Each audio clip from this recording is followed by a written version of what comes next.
नमस्ते दोस्तों। आज हम देखेंगे घर की आर्थिक हालत ठीक नहीं होने के कारण चार्ली की माँ स्टेज पर गाना भी गाया करती थी। एक दिन गाते गाते गला खराब होने के कारण हाना रुक गई, जिसकी वजह से श्रोताओं ने शोर मचाना शुरू कर दिया। ये देखकर चार्ली स्टेज पर चले गए और गाना गाने लगे।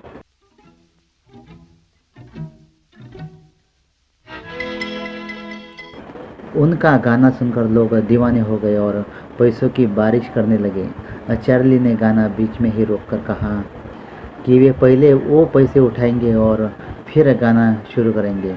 ये सुनते ही लोग ठहाके मारकर हंसने लगे।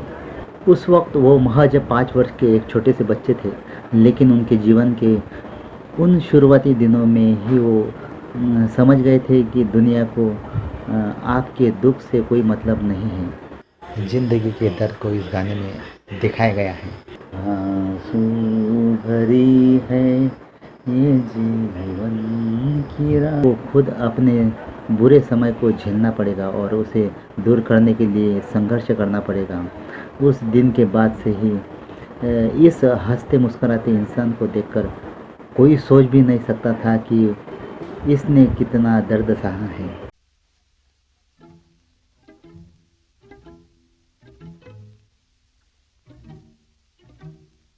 बचपन में ही चार्ली के माता पिता का तलाक हो गया और उन्हें अपने भाई के साथ अनाथालय में रहना पड़ा। गरीबी और तलाक को उनकी माँ सहन नहीं कर पाई और वो मानसिक रूप से बीमार हो गई। अनाथालय से निकलने के बाद उन्हें अपने पिता के साथ रहना पड़ा, जहाँ सौतेली माँ के साथ उनकी कभी नहीं बन पाई।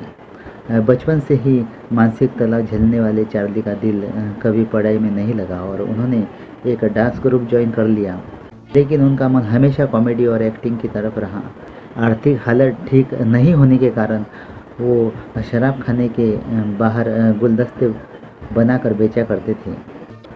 माँ अस्वस्थ थी और खुद का भी गुजारा करना पड़ता था, इसलिए वो कई घरों में डोमेस्टिक हेल्प के रूप में भी काम किया करते। अपने के लिए वो समय निकालकर ब्लैकमोर थिएटर जाया करते थे। यही चार्ली की मुलाकात ई हेल्मेटन से हुई और चार्ली की ज़िंदगी में अलग मोड़ ले लिया।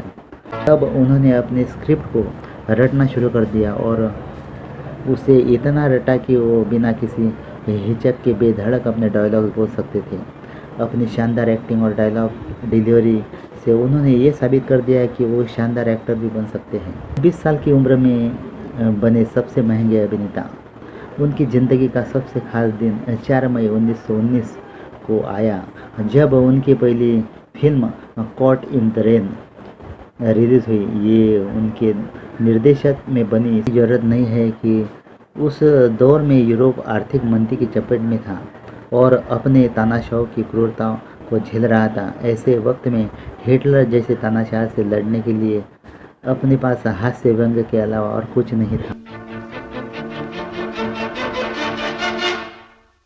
जिसका उन्होंने बेखूबी इस्तेमाल किया और पूरी दुनिया पर अपने धारदार अभिनय के कटाक्ष किए। उन्होंने हमें सिखाया कि डर और आतंक के खिलाफ कैसे हम हास्य और व्यंग्य को अपना हथियार बना सकते हैं। चार्ली चैपलिन हम शक्ल प्रतियोगिता में जब खुद 20वें स्थान पर चार्ली आए। चार्ली चैपलिन की लोकप्रियता इस कदर फैली थी कि उनके हाव भाव की नकल करने वाले के लिए चार्ली चैपलिन हम शक्ल प्रतियोगिता हुआ करती थी।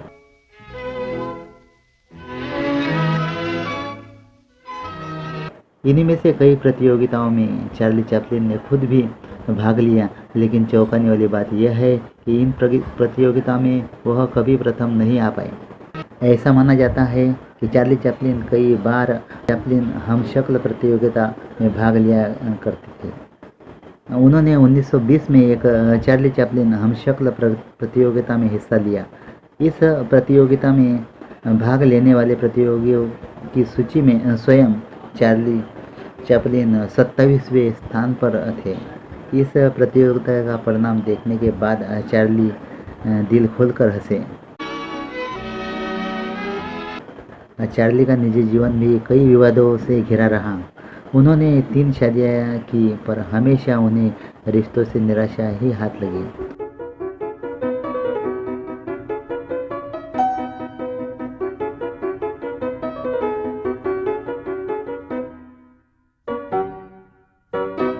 उन्होंने पहली शादी 1918 में 16 वर्षीय अभिनेत्री मिलड्रिड हैरिस से की, लेकिन महज 2 साल बाद ही उनका तलाक हो गया।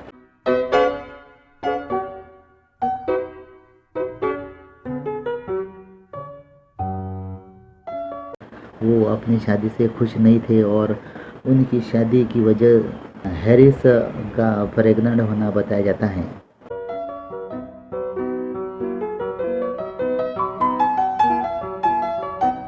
चार्ली ने दूसरी शादी अभिनेत्री लीटा ग्रे से की, जिसने इन पर घरेलू हिंसा का इल्ज़ाम लगा दिया और उनका फिर से तलाक हो गया।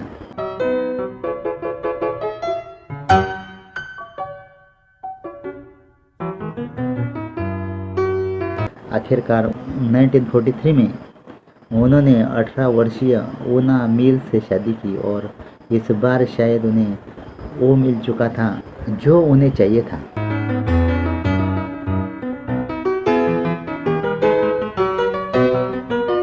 चार्ली की आखिरी फिल्म काउंटेस फ्रॉम हांगकांग के बाद उनकी तबीयत खराब रहने लगी। 1977 के बाद वो शारीरिक रूप से काफ़ी कमज़ोर हो गए थे।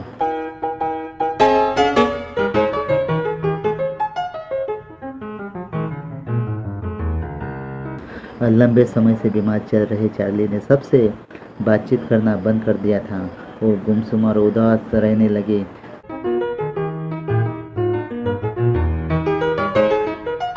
किसी से मिलना जुलना भी उन्हें रास नहीं आता था और आखिरकार 25 दिसंबर 1977 को वो एक दिन आ गया जब विश्व के महान अभिनेता और इंसान खो दिया।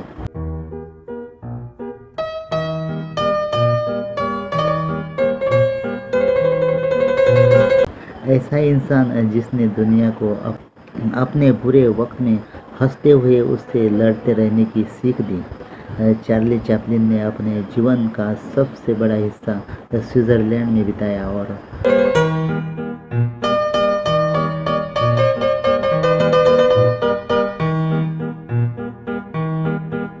साल 1977 में क्रिसमस के दिन उनका निधन हो गया।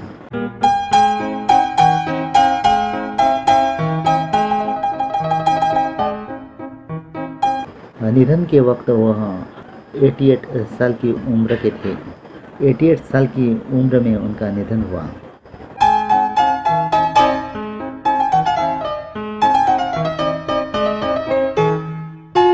उन्होंने हमेशा जीवन की सच्चाई को अपने किरदार से जोड़कर समाज के सामने पेश किया। वो अपनी फिल्मों और एक्टिंग में गहराई इसलिए ला पाते थे कि उन्होंने ज़िंदगी में मुफसिली और दुनिया के ढोंग को बहुत नज़दीक से देखा था।